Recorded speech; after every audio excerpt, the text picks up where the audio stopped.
Hello friends, introduction to MATLAB series के इस third video में मैं आपको बताऊंगा कि डाटा टाइप्स क्या होते हैं और जब भी हम कोई वेरिएबल डिक्लेयर करते हैं मैटलैब में तो उसका डाटा टाइप किस तरीके से डिसाइड किया जाता है। ओके, सो डाटा टाइप बताने से पहले डिस्कस करते हैं कि हमें किस टाइप का डाटा अपनी मेमोरी में सेव करने की रिक्वायरमेंट पड़ती है, प्लस अपनी जब भी हम कोई प्रोग्राम बनाते हैं तो हमें किस किस टाइप के डाटा को मैनिपुलेट या प्रोसेस करने की रिक्वायरमेंट पड़ती है। तो ओवरऑल जितने भी प्रोग्राम बनते हैं तो उसके लिए या तो हमें नंबर्स की रिक्वायरमेंट पड़ती है, हम नंबर्स स्टोर करते हैं, या फिर हम कुछ स्ट्रिंग्स या कैरेक्टर्स हम सेव करते हैं, कैरेक्टर्स या फिर स्ट्रिंग। ओके, कैरेक्टर्स स्ट्रिंग मतलब कि कोई वर्ड हो गया या जैसे कि name of a person, name of a city, अगर हमें ये स्टोर करना हो तो उसके लिए हमें अल्फ़ाबेट्स की रिक्वायरमेंट पड़ती है। और उन अल्फ़ाबेट्स में कभी कभी जैसे कि डॉट, @ अगर ईमेल सेव कर रहे हैं तो उस टाइप के कैरेक्टर्स की रिक्वायरमेंट पड़ती है। तो अगर हम नंबर्स की बात करें तो नंबर्स बेसिकली हम मैथमेटिक्स के अकॉर्डिंगली दो टाइप में कैटेगराइज कर सकते हैं। एक तो इंटीजर टाइप के नंबर होते हैं और एक होते हैं हमारे रियल नंबर्स, राइट। अब इंटीजर जिसमें कि डेसिमल पार्ट नहीं होता है, यानी कि जैसे +1, -1, 3, -5 and so on, means decimal part नहीं होता। वेयर एज रियल नंबर में हमारा डेसिमल पार्ट होता है 1.3, -3.5 एंड सो ऑन। नाउ अब इसमें रियल नंबर में हमारे पास एक एक्स्ट्रा इंफॉर्मेशन है जो कि डेसिमल के बाद कितने डिजिट्स स्टोर करने हैं। तो जो हमें मेमोरी रिक्वायरमेंट होती है तो इंटीजर के लिए हमें कम मेमोरी रिक्वायरमेंट होती है, less memory is required. Whereas जो रियल नंबर है उसके लिए हमें ज़्यादा मेमोरी की रिक्वायरमेंट होती है, राइट। तो इस कारण से जब भी हम इंटीजर को स्टोर करते हैं तो उसके लिए जो डाटा टाइप है that should be integer and it is mentioned as int, INT।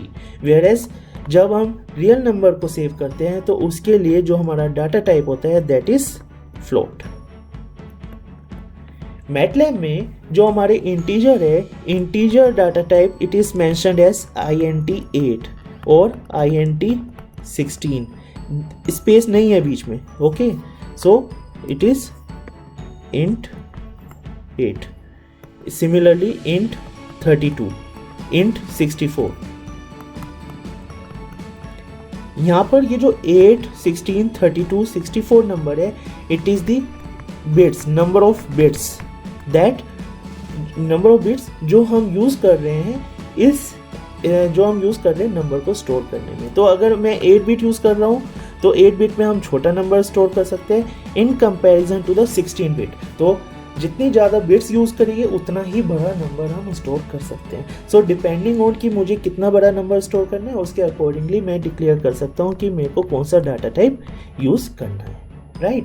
अगर हम फ्लोट की बात आते हैं तो फ्लोट में हमारे दो टाइप के होते हैं, एक होता है सिंगल और दूसरा होता है डबल। और सिंगल एंड डबल, अब इनमें डिफरेंस ये होता है कि जब भी हम रियल नंबर की बात करते हैं तो रियल नंबर में मेन होती है एक्यूरेसी। एक्यूरेसी मीन्स कि सपोज हमारा एक नंबर है 1/3, अब 1/3 को we can write it as 0.3333 till infinity. लेकिन इन्फिनिटी एज सच कुछ भी नहीं होता, बिकॉज अगर मुझे ये नंबर स्टोर करना है मेमोरी में तो मुझे इस नंबर को फाइनाइट बनाना पड़ेगा। Means I can store only finite number of digits after decimal। Decimal के बाद केवल फाइनाइट नंबर्स में स्टोर कर सकता हूँ, ऐसा नहीं है कि अनलिमिटेड नंबर स्टोर कर सकता हूँ। तो सपोज एक स्टूडेंट ने 0.3 स्टोर किया, दूसरे स्टूडेंट ने 0.333, राइट। अब दोनों में डिफरेंस क्या रहेगा? दोनों में डिफरेंस ये रहेगा कि सपोज अगर मैंने अब इस नंबर को मल्टीप्लाई बाय 3 किया दोनों को, तो मल्टीप्लाई बाय 3 करने से ये नंबर हो जाएगा 0.9 और ये नंबर हो जाएगा 0.999। अब ओवर हियर यहाँ पर मैं एक्सपेक्ट कर रहा था कि 1 आना चाहिए, बिकॉज मैंने 1 को 3 से डिवाइड किया था और फिर जब 3 से मल्टीप्लाई किया तो 1 आना चाहिए, लेकिन मुझे 0.9 मिला। क्यों मिला?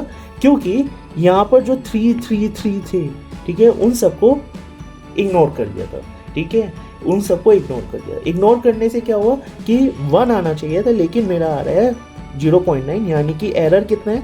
1 माइनस 0.9, 0.1 का, this is the error. Okay, अब मैं अगर इसकी दूसरे केस की बात करूं तो यहां पर कितना एरर आ रहा है? 0.001। सो यहां पर error is this, and you can see कि जब मैंने ज़्यादा नंबर्स लिए आफ्टर डेसिमल तो जो एरर है दैट इज लेस, वो कम है एरर इन कंपैरिजन टू जब मैंने केवल एक ही डिजिट लिया था आफ्टर डेसिमल, राइट। तो इससे हम क्या कंक्लूड कर सकते हैं कि मैं डेसिमल के बाद जितने ज़्यादा डिजिट लूँगा उतना ही ज़्यादा एक्यूरेट मेरा रिजल्ट होगा, उतना ही एरर ये जो है ये कम होगा, राइट। लेकिन अब जितने ज़्यादा डिजिट्स मैं यूज़ करूँगा आफ्टर डेसिमल उतनी ही ज़्यादा मेमोरी चाहिए होगी, राइट। तो अगर मैं सिंगल यूज़ कर रहा हूँ तो सिंगल क्या करता है? Single and double.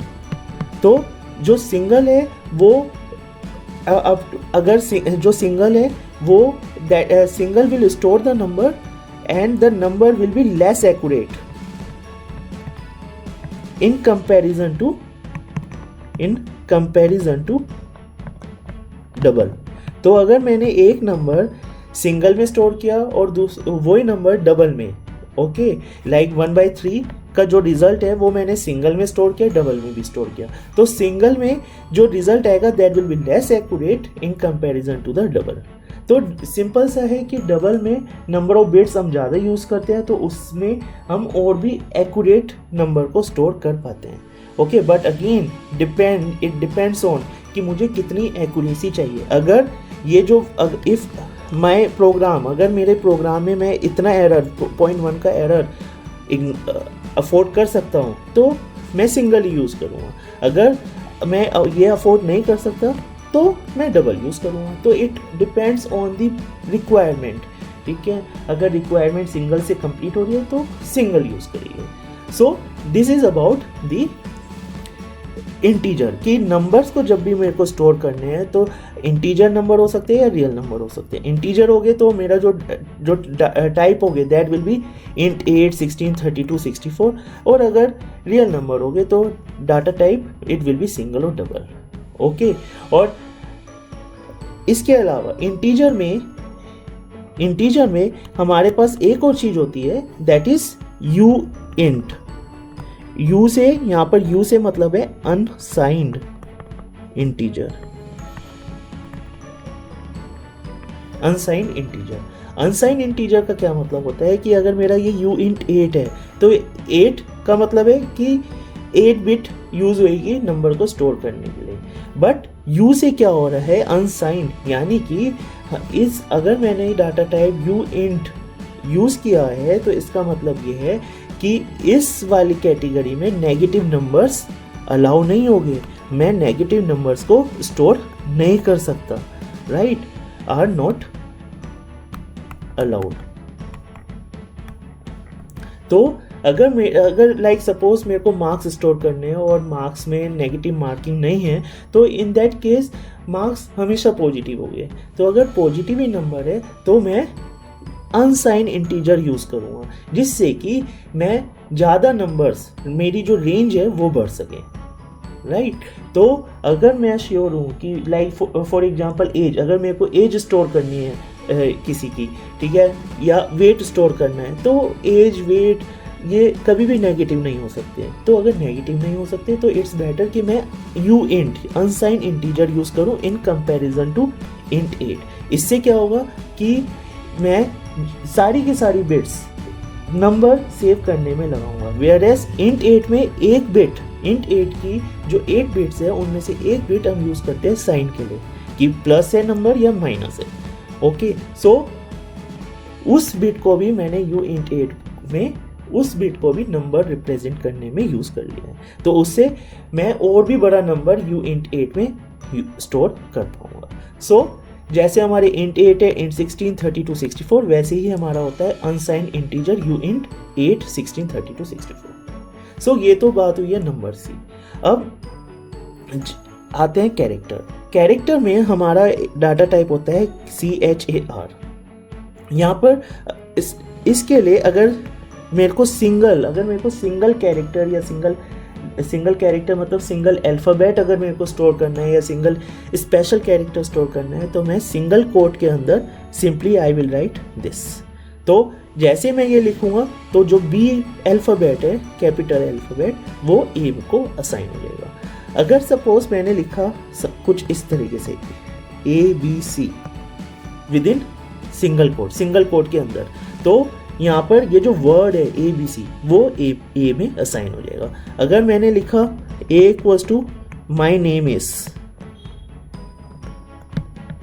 Single quote के अंदर, तो ये जो सेंटेंस है माई नेम इज वो A में स्टोर हो जाएगा। सो जब भी मुझे कोई वर्ड, कोई कैरेक्टर, कोई सेंटेंस सेव करना है तो वो मैं कैरेक्टर डाटा टाइप में सेव करूँगा। सो ये हमारे मेन डाटा टाइप होते हैं, और जस्ट किस टाइप का डाटा हम स्टोर करेंगे उसके अकॉर्डिंगली हमारा डाटा टाइप डिसाइड होता है कि इंटीजर है int 8, int 16, 32, 64, या फिर रियल नंबर है, सिंगल और डबल, या फिर कैरेक्टर टाइप का है, राइट।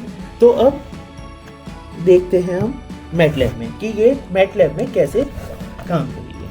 तो अगर सपोज मैंने लिखा है यहाँ पर कमांड विंडो है ये, तो कमांड विंडो में अगर मैंने लिखा A इक्वल्स टू 2 और सेमीकोलन लगा देते हैं, सेमीकोलन लगाने से हमारा ये कमांड विंडो में डिस्प्ले नहीं होगा। ओके, तो मीन्स A का रिजल्ट नहीं आएगा।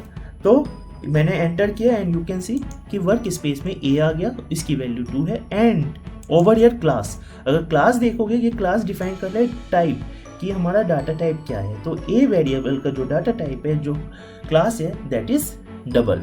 ओके, अगर आपको ये क्लास नहीं दिखाई दे रहा है अपने वर्क स्पेस में, तो आप यहाँ पर अपने माउस के कर्सर को लेकर आइए, राइट क्लिक कीजिए और यहाँ से आप ये क्लास है इसको सिलेक्ट कीजिए, तो वो यहाँ पर डिस्प्ले होना स्टार्ट हो जाएगा। ओके, लाइक मैं अगर इसको करता हूँ, अभी अनसेलेक्ट कर दिया, ठीक है, अब दोबारा से मैं कर रहा हूँ, ठीक है, इसको फिर क्लिक करूँगा तो ये सिलेक्ट हो गया, यानी डिस्प्ले होने लगेगा।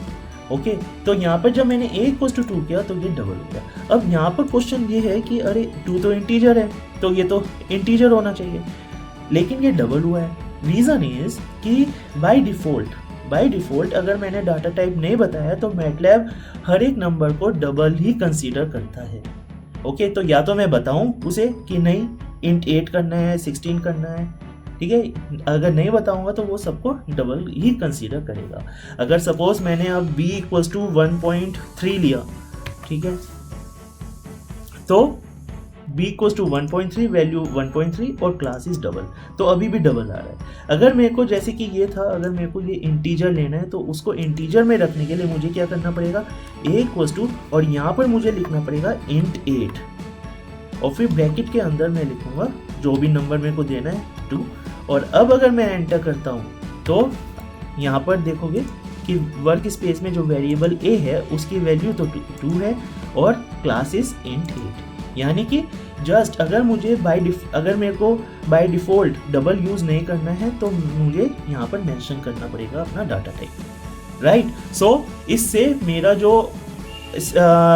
जो भी डाटा टाइप मैं यूज़ करना चाहता हूँ वो मैं कर पाऊँगा। यहाँ पर एक चीज़ और है कि जैसे अभी ये int 8 है, राइट, लेकिन अगर मैं नेक्स्ट स्टेटमेंट में a इक्वल्स टू 5 कर देता हूँ, ओके, 5 कर दिया, तो यहाँ पर आप देखिए जब मैं इसको एंटर करूँगा तो आप देखिए कि ये a की वैल्यू 5 हो गई और इसका क्लास फिर से डबल हो गया।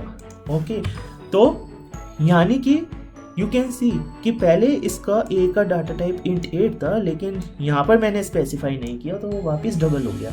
यानी कि जैसे हमारी कई सारी लैंग्वेजेस लाइक C लैंग्वेज, उसमें अगर हमने एक बार A का डाटा टाइप, किसी वेरिएबल का डाटा टाइप डिसाइड कर लिया तो उसका डाटा टाइप फिक्स्ड रहता है, बट मैटलैब में फिक्स्ड नहीं है। हमने अगर A को पहले A में पहले इंटीजर स्टोर किया था तो अगली लाइन में हम A के अंदर हम कोई डबल टाइप का भी वैल्यू स्टोर कर सकते हैं।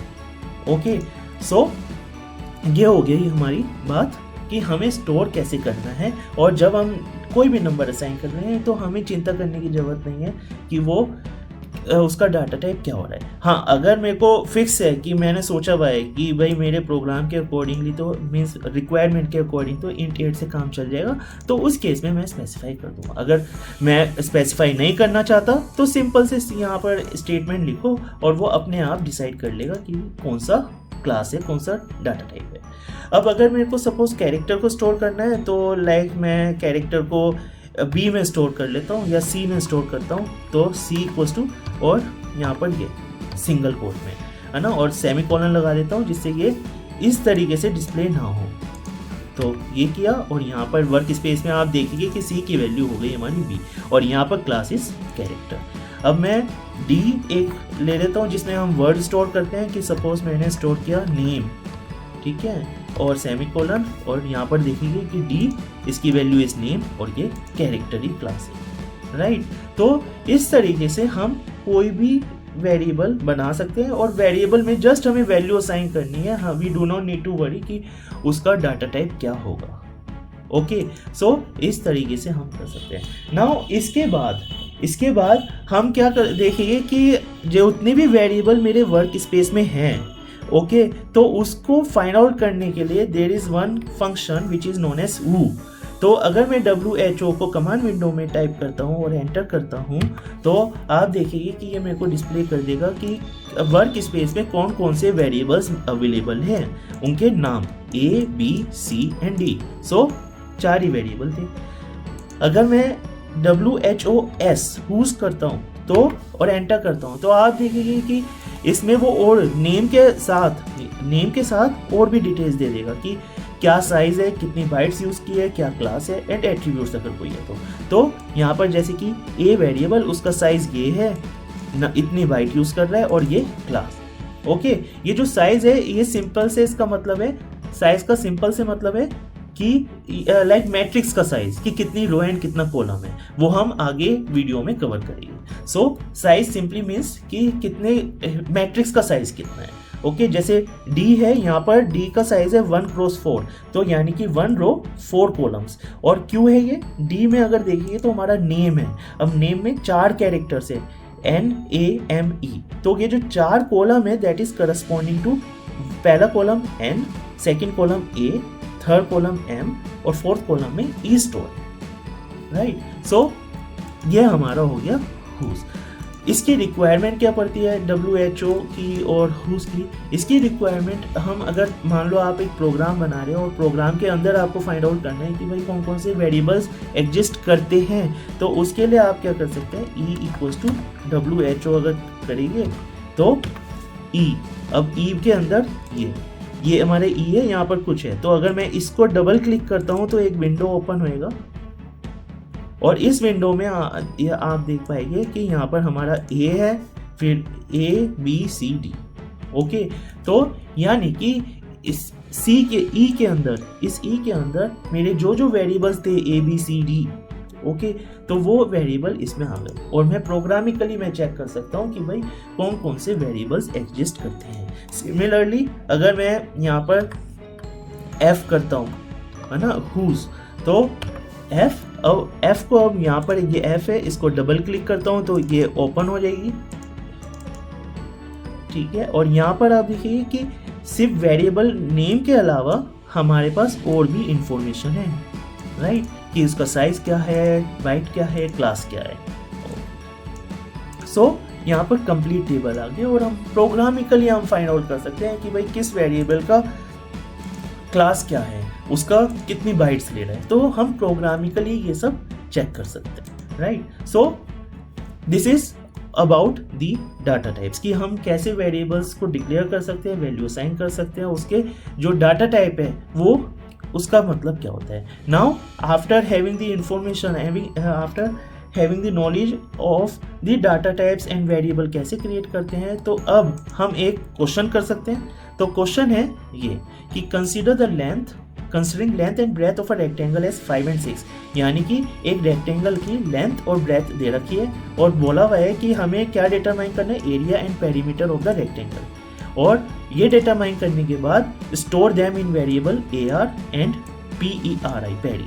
ओके, तो एरिया का जो भी एरिया आएगा उसको हमें इसमें इस वेरिएबल में स्टोर करना है, और जो पेरीमीटर आएगा वो हमें इस पे स्टोर करना है।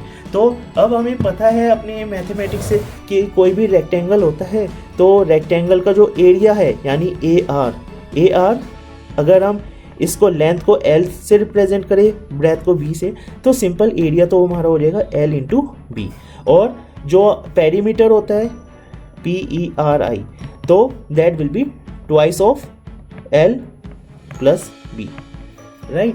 तो इस क्वेश्चन को आप करते हैं कि हम मैटलैब में कैसे कर सकते हैं। और सॉल्यूशन देखने से पहले इट इज़ बेटर कि आप इस वीडियो को रोक के अपने आप एक बार ट्राई करें, और अगर नहीं होता है तो फिर सॉल्यूशन देखिए। सो इसको मैटलैब में करने के लिए सबसे पहले मैं ये क्लीन कर देता हूँ अपनी कमांड विंडो भी CLC। अब L क्वेश्चन में गिवन है, L हमारा है 5 एंड B है 6। सो मैंने कैपिटल L 5 कर दिया, B इज इक्वल टू 6 कर दिया। ओके, तो वर्क स्पेस भी चेक कर सकते हैं साथ के साथ कि L की वैल्यू 5 हो गई, B की वैल्यू 6 हो गई। अब मुझे एरिया निकालना है, तो एरिया AR में स्टोर करना था और मैंने लिख दिया L इंटू B। मल्टीप्लाई करने के लिए हम यूज़ करते हैं ये वाला सिंबल। ओके, तो L इंटू B और सेमीकोलन, जिससे वो रिजल्ट डिस्प्ले ना हो, तो मैंने एंटर कर दिया। और एंटर करने के बाद यहाँ पर वर्क स्पेस में देखोगे तो नेम AR है, वैल्यू 30, यानी 6 इंटू 5 30। तो आंसर हमारा AR सही आ गया। अब ऐसे ही पेरी इज इक्वल टू अब ट्वाइस ऑफ LB, तो 2 इंटू ब्रैकेट के अंदर L प्लस B, और इसको एंटर करते हैं तो पेरीमीटर हमारा आ गया 22। तो 6 plus 5 is 11 into 2 22। So simply by writing these 4 lines, मेरा answer I am able to get the area and the perimeter। और अगर मेरे को इसको डिस्प्ले करना है तो सिंपल मैं AR लिख सकता हूँ, और AR लिखने के बाद एंटर करूँगा तो AR की वैल्यू यहाँ पर आ जाएगी। और सिमिलरली अगर पेरीमीटर को करूँगा एंटर तो पेरीमीटर आ जाएगा। सो अगर कोई भी क्वेश्चन है, कुछ भी डाउट है, तो कमेंट बॉक्स में आप टाइप कीजिए। And do subscribe my channel, share this video to your friends and colleagues. Thank you.